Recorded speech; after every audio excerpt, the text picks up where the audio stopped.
e benvenuti a questa edizione del nostro telegiornale. Vediamo subito i titoli. Welcome signora Biden, oggi la visita della First Lady a Gesso, il paese dei suoi avi in provincia di Messina. L'atterraggio a Sigonella, poi il trasferimento nel villaggio in festa. Qui sento il calore di casa, ha detto, e rompe il protocollo per ricevere l'abbraccio degli abitanti. Giro di vite sugli affitti brevi, vietate le key box per la consegna delle chiavi. Da oggi i gestori delle case vacanza dovranno accogliere di persona gli ospiti delle strutture turistiche. Tutti esauriti in pochi minuti i posti sul Sicilia Express, il treno low cost voluto dalla regione per fronteggiare il caro voli. Si pensa ad un treno natalizio bis. Rientrata la guerra dell'acqua con l'accordo per l'erogazione idrica tra Enna e Caltanissetta, ma nel Nisseno molte zone sono ancora a secco. Le guardie mediche in provincia di Agrigento rischiano la chiusura per carenza di medici. In Sicilia mancano 1500 sanitari. 50 anni di VCD, a Palermo celebra la tela iconica donata da Guttuso all'università. Calcio, il Catania si prepara alla trasferta di Taranto con un duplice obiettivo: tornare a vincere in trasferta e cancellare il mezzo passo falso con l'Arcavese, ma i tifosi restano a casa. Sabato rosanero a Carrara.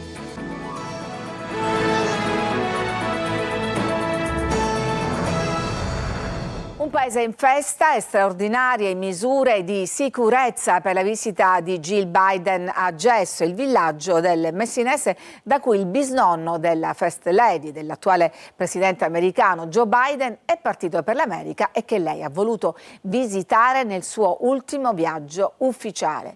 In piazza ha detto: qui sento il calore di casa, ma sentiremo anche il commento degli abitanti orgogliosi di questa concittadina e dicono è una di noi. Allora noi ci colleghiamo in diretta da Gesso con Francesco Triolo.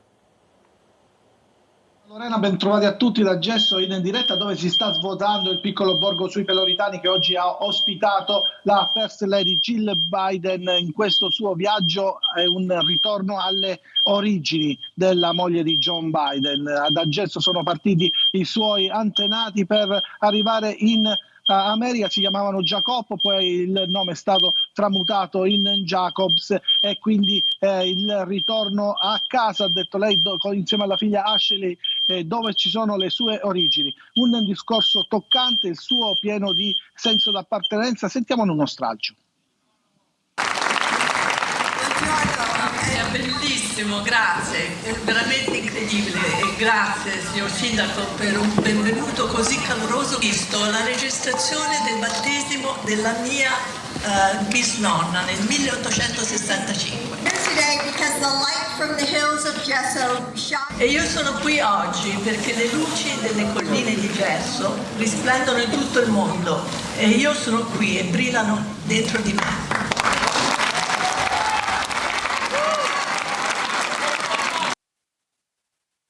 Avete sentito le parole di Jill Biden che, come ha detto lei, ha visto il certificato di battesimo dei suoi bisnonni in una visita privata nella chiesa di Gesso, poi si è intrattenuta violando anche un po' il protocollo con tanta gente che è venuta ad abbracciarla, a stringere la mano, a congratularsi con lei. L'orgoglio degli abitanti di Gesso in queste parole. Noi non siamo solo contenti, siamo felicissimi, perché stiamo aspettando una persona che è nata lì ma è di Gesso, è nata da Montonna ma i suoi progenitori erano i Besoti. Un libro in cui lei ha raccontato proprio questo viaggio. Ultimi 30 secondi. Jacobs. Sia il bisnonno di Jill Biden che il mio zio Antonio Grillo, più o meno nello stesso periodo, hanno fatto la stessa scelta: andiamo in America. Ma lei ha avuto mai contatti con lei? Poi mia madre a un certo punto si sentivano con suo zio, no? Francesco, poi a un certo punto non si sono potuti dire più. È un un onore per tutti, penso per tutta la Sicilia e in particolare anche per noi che siamo di Gesso, anche se io sono acquisito, però è un onore per tutti accogliere la First Lady americana. Come se la immagina? Come la vedo in TV penso, non saprei dirle come me la immagino, però siamo solo contenti e emozionati per questa cosa. Molto alla mano la vicepresidente, la First Lady del presidente Biden, che aveva iniziato la sua giornata siciliana a Sigonella questa mattina, incontrando la comunità americana che vive qui in Sicilia, circa 4.000 persone, anche lì un bagno di folla per la moglie di Joe Biden, che subito dopo la visita qui a Gesso è ripartita per ricongiungersi negli Emirati con il marito. Ma per adesso è tutto, se non hai altre domande, Lorena, la linea può andare a te. Solo velocemente, perché vediamo già il bus navetta che porta giornalisti che ti deve riportare a Messina, e quindi ho visto degli chef tra il pubblico. Cosa le hanno fatto assaggiare di specialità? Tutto siciliano, braciolette, pesce stocco alla ghiotta, pesce stocco fatto in qualsiasi modo, dolci, cassata, cannoli, il panettone siciliano, tutto cibo siciliano. E in particolar modo messinese, aggiungerei. Grazie a Francesco. Grazie a voi, Triolo. arrivederci. Torniamo al telegiornale. Giro di vite sugli affitti brevi. I gestori non potranno più usare le key box, quelle scatolette che consentivano di consegnare le chiavi agli ospiti. Da oggi l'accoglienza dovrà avvenire in presenza. Sentiamo cosa ne pensano i titolari delle case vacanze. Simona Mazzone. Sono arrivato, mi apre? Il check-in a distanza negli alloggi turistici per molti gestori è una risorsa, ma lo stop arrivato dal Ministero dell'Interno, che punta sulla sicurezza, obbligando alla verifica dell'identità in presenza, a molti fa storcere il naso. Chi sta a distanza come me, che ha una bimba piccola, riesce appunto a dare un maggiore servizio all'ospite, perché viene da fuori, perché arriva con un volo molto tardo, serale, quindi diamo un disservizio all'ospite, ma anche a noi, a parte che noi ci stiamo comunque organizzando con videocitofoni e telecamere per poter identificare l'ospite, che già preventivamente manda il suo documento in piattaforma. La nuova direttiva, con applicazione immediata valida per tutte le strutture ricettive, colpirà soprattutto gli affitti brevi, decretando anche la fine delle controverse key box. Il governo in questo senso evidenzia la mancanza di controllo sull'identità degli ospiti, che deve avvenire di persona al momento del check-in. Non tutti attaccano però la nuova normativa. C'è chi tra i proprietari di immobili ha da tempo la key box ma non l'ha mai utilizzata. Non sono contrario per due ragioni. La prima è che l'obbligo di identificazione in presenza degli ospiti che dovranno soggiornare all'interno dell'appartamento c'era già da prima. La seconda ragione è che si concilia molto di più con la mia idea di accoglienza. Secondo altri, maggiore sicurezza sì, ma questa è probabilmente una manovra degli albergatori di fronte alla diminuzione delle prenotazioni. Gli grandi albergatori, che dà fastidio questa attività delle piccole strutture case vacanze che permettono a tante famiglie di fare delle vacanze low cost senza spendere necessariamente tantissimi soldi. Un provvedimento ministeriale positivo per Abetnea, l'associazione catanese di categoria presieduta da Franz Cannizzo, secondo cui sicurezza e legalità sono pilastri fondamentali per il successo del settore. Ma in Sicilia vogliono arrivare non solo i turisti ma anche i siciliani per le feste di Natale. Sono andati esauriti in pochi minuti i posti sul Sicilia Express, il treno low cost voluto dalla regione. Sentiamo Eva Spampinato. Biglietti esauriti in un'ora, posti in treno che solo 544 fortunati sono riusciti ad acquistare con un click, collegati davanti al computer sul sito di Ferrovie dello Stato già dalla mezzanotte del 3 dicembre. Troppe le richieste, il sistema è stato intasato e solo a partire dal pomeriggio è stato possibile comprare i biglietti al prezzo super agevolato di €60 per andata e ritorno dal Piemonte alla Sicilia. Lo hanno chiamato Sicilia Express, ma di espresso non ha sicuramente la durata del viaggio, 22 ore, 9 fermate dalla stazione di Torino Portanuova a Messina, quanto la rapidità con cui i biglietti si sono volatilizzati. Plaude al successo l'assessore regionale alle infrastrutture e mobilità Alessandro Ricò, meno contenti il resto degli utenti che hanno tentato la fortuna, aspettato fino al 3 dicembre prima di prenotare un biglietto per tornare a casa, con il risultato di vedere schizzare alle stelle i prezzi dei biglietti aerei. Ieri i voli da Milano Linate per Catania per il 21 dicembre, data di partenza della Sicilia Express, con Air Italy costavano tra i 500 700 e gli 800 euro. Il Codacons fa l'ennesima denuncia sul caro voli in occasione delle festività natalizie. La Regione pensa ad attivare un secondo convoglio, consapevoli del fatto che non sarà di certo la soluzione al problema. I 544 fortunati, che partiranno il 21 dicembre da Torino con ritorno il 5 gennaio dalla Sicilia, potranno godersi un viaggio esperienziale in un treno animato da influencer, esperienze culturali, gastronomiche, masterclass, performance artistiche. Il resto dei siciliani d'Italia potranno guardare le storie sui social, contemplando l'ennesimo salasso subito per tornare a casa a Natale. L'aggressione alla preside di una scuola di Noto da parte di un alunno. Il consiglio di classe ha proposto all'unanimità una sospensione di almeno 15 giorni per il 14enne che lunedì scorso ha spinto e tirato per i capelli la dirigente. La scuola è in attesa della relazione dei servizi sociali che già seguivano il ragazzo. La dirigente scolastica, che ha riportato la prognosi di un mese, ha detto però di averlo perdonato e si dice pronta a riaccoglierlo.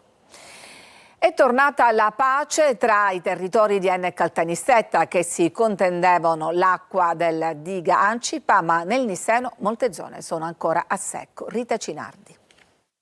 Torna la pace tra i territori di Enna e Caltanissetta dopo che in questi giorni, grazie alle piogge, la diga Ancipa ha cominciato nuovamente a riempirsi. Ad annunciarlo è stato il capo della Protezione Civile regionale. L'acqua all'interno della diga continua gradualmente ad aumentare ed è arrivata a oltre 800.000 metri cubi, garantendo la distribuzione, almeno per il momento, sia ai 5 comuni dell'Ennese Ancipa dipendenti che a Caltanissetta e San Cataldo. Le azioni di protesta per il momento sono dunque rientrate. In queste ore è stato anche annunciato che entro venerdì sarà completato il bypass che porterà l'acqua dai pozzi di Butera a Caltanissetta. In realtà già da oggi riprende la distribuzione ogni 6 giorni, che non è un dato normale. Comunque quello che attualmente viene garantito è quello dei 6 giorni, con la turnazione riprendendo a coloro che hanno avuto l'acqua 6 giorni fa, quindi per creare una questione di equità rispetto a tutti i quartieri della città. A Caltanissetta comunque continua l'emergenza idrica. Da ieri mattina è arrivata in città un'autocisterna da 33.000 litri dei Vigili del Fuoco che in queste ore sta rifornendo i mezzi della Protezione Civile. È un continuo via vai di autobotti per cercare di aiutare famiglie ormai esasperate da turni estenuanti, ma l'acqua che arriva in questi giorni, sempre per chi la sta ricevendo, non è nemmeno potabile. Il sindaco Walter Tesauro infatti ha emanato un'ordinanza in cui vieta l'utilizzo dell'acqua per scopi alimentari a causa degli elevati livelli di torbidità. Si tratta di acqua potabile o no?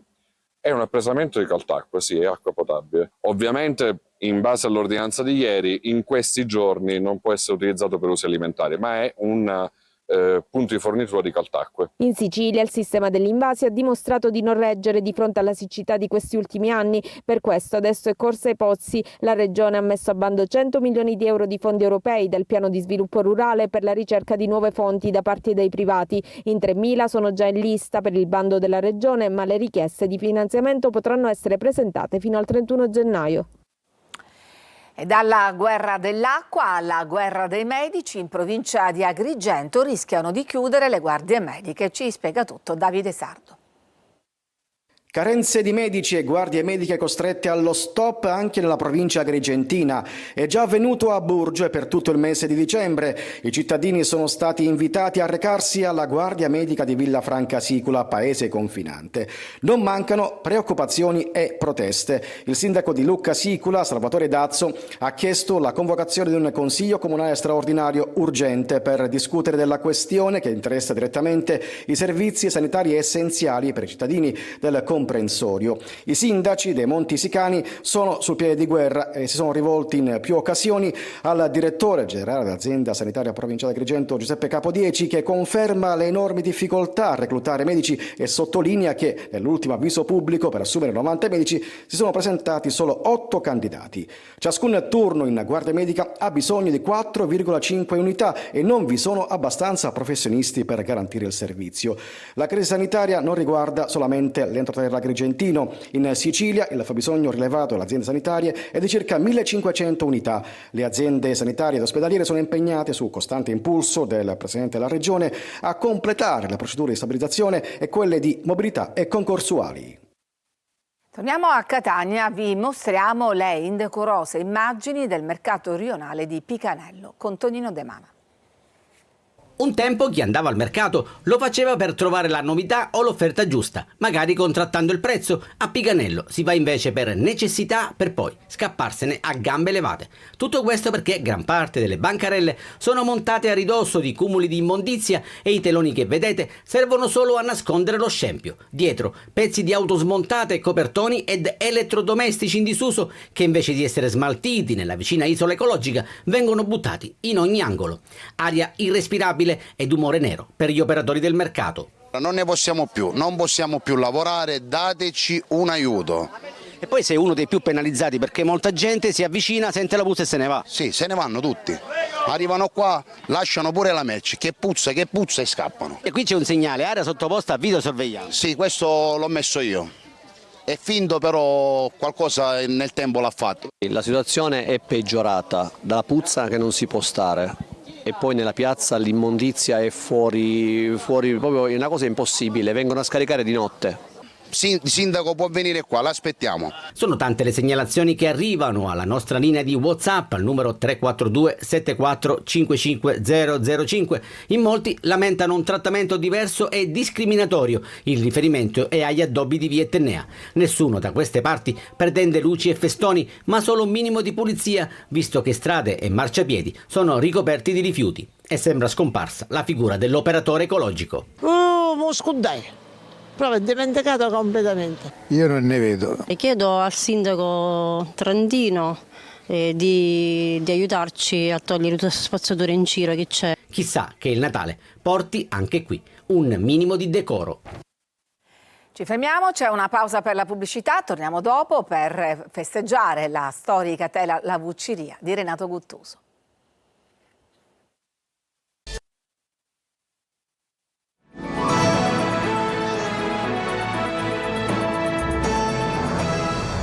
Compie 50 anni la storica tela La Vucciria di Renato Guttuso. Il quadro, esposto a Palazzo Steri di Palermo, sarà celebrato con una serie di iniziative. Marco Gullà. È la tela più iconica di Palermo, il dipinto che nell'immaginario collettivo ha raccontato sempre la città. La Vucciria di Renato Guttuso compie 50 anni, un capolavoro ammirabile a Palazzo Steri. E guardatelo nella sua lucentezza e maestosità. Donata dallo stesso Guttuso all'Università di Palermo pochi mesi dopo averla completata nel 1974, la Vucciria è rimasta sempre allo Steri, da 2 anni esposta in una sala immersiva che le è completamente dedicata. Oggi, in questo mese, celebriamo i 50 anni della Vucciria di Renato Guttuso, che è stato realizzato alla fine del 74, subito donato all'Università di Palermo, e quindi da allora viene custodito, valorizzato in questi luoghi. Già da qualche anno è stato fatto un allestimento esclusivamente dedicato alla Vucciria di Renato Guttuso. E quindi abbiamo ritenuto giusto, corretto condividere questo festeggiamento con la città. La Vucciria rispetto a 50 anni fa è cambiata nei colori, nei sapori, nella struttura. È cambiata, non è più quella di 50 anni, forse ha perso un po' quell'attrattività, quel fascino del luogo un po' magico che Guttuso comunque ha saputo rappresentare. Purtuttavia il turista che viene conosce un'identità che è propria di Palermo e quindi di fatto è un quadro identitario. Ci sarà anche una notte bianca dedicata alla storica tela, Palermo e la Vucciria, un legame sempre più figurativo. Torna il presepe artistico meccanico di Blufi nel cuore delle Madonie, nato dalla passione di alcuni giovani. Simona Mazzone. La 15ª edizione del presepe artistico meccanico di Blufi aprirà le porte al pubblico domenica prossima, nel giorno dell'Immacolata. Oltre 80 metri quadri allestito nel centro storico della cittadina palermitana, si tratta di un vero e proprio capolavoro d'arte e artigianato, interamente realizzato a mano dai giovani della comunità, dai 16 ai 30 anni, riuniti nella Young Art Event. E così le case, gli ambienti naturali, fiumi, cascate, laghetti, montagne riproducono l'atmosfera delle Madonie, mentre i 70 personaggi in movimento raccontano uno spaccato di vita rurale siciliana, riportando alla memoria antichi mestieri e tradizioni. Un vero e proprio capolavoro manufatturiero realizzato con una maestria artigianale che stupisce sempre più visitatori. Un'opera nata dalla volontà di tanti giovani che si sono riuniti e hanno lavorato insieme con passione ed entusiasmo. Il presepe di Blufi è visitabile dall'8 dicembre al 6 gennaio, tutti i giorni dalle 17 alle 20, nei festivi anche al mattino. Ci fermiamo, c'è ancora una pausa, poi torniamo con la pagina sportiva per parlare della trasferta del Catania a Taranto, ma senza tifosi.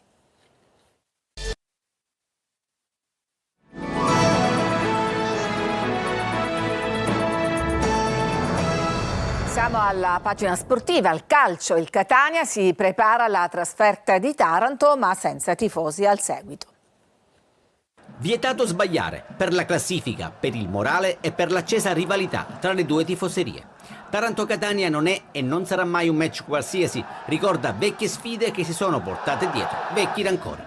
Contro i pugliesi, fanalino di coda con 3 punti, ma 10 sono stati sottratti dalla giustizia sportiva. Il Catania non deve fare calcoli perché ha già sperperato troppi punti, gli ultimi 2 con la Cavese al Massimino che l'hanno allontanato dal Benevento capolista. Occorre dare una sterzata al campionato e i rossazzurri lo hanno compreso grazie alla strigliata del DS Faggiano. Domenica sera si capirà se le parole del dirigente siano servite a scuotere l'ambiente in una trasferta che non vedrà tifosi e tenei sugli spalti. Squadra al lavoro agli ordini di Toscano che non potrà contare sugli infortunati Celli, Di Tacchio e Geca e su Anastasio fermato per un turno dal giudice sportivo. Da valutare le condizioni di Lunetta che comunque dovrebbe ritagliarsi uno spazio, da capire se dall'inizio o a gare in corso. Sul fronte tifosi, considerati precedenti e rivalità, come detto, divieto di trasferta per i sostenitori rossoazzurri, il tutto dopo le valutazioni dell'osservatorio e del comitato di analisi per la sicurezza delle manifestazioni sportive. Sabato rosanero a Carrara, sentiamo Marco Gullà. 5 partite per capire chi sei. Il Palermo dopo la vittoria sullo Spezia adesso guarda avanti per riprendere il cammin perduto. 5 partite fino alla fine del 2024. La prima, quella di sabato fuori casa contro la Carrarese. Gara alla portata della formazione di Dionisi che deve tornare a vincere anche fuori casa. Dopo la partita di Carrara, il Palermo tornerà a giocare al Barbera e lo farà contro il Catanzaro dell'ex Caserta e anche dell'ex Piacelli. La squadra calabrese ha difficoltà a vincere, ma al contempo non perde. Poi, prima di Natale, il vero match clou della stagione, la gara contro il Sassuolo al Mapei Stadium. Nel giorno di Santo Stefano, nel Boxing Day italiano, rosanero in casa contro il Bari e poi giorno 29, chiusura dell'anno sul campo del Cittadella che all'andata ha espugnato il Barbera con il gol di Pandolfi nei minuti finali. 5 partite che possono rappresentare l'occasione giusta per cambiare l'identità e soprattutto la classifica del Palermo.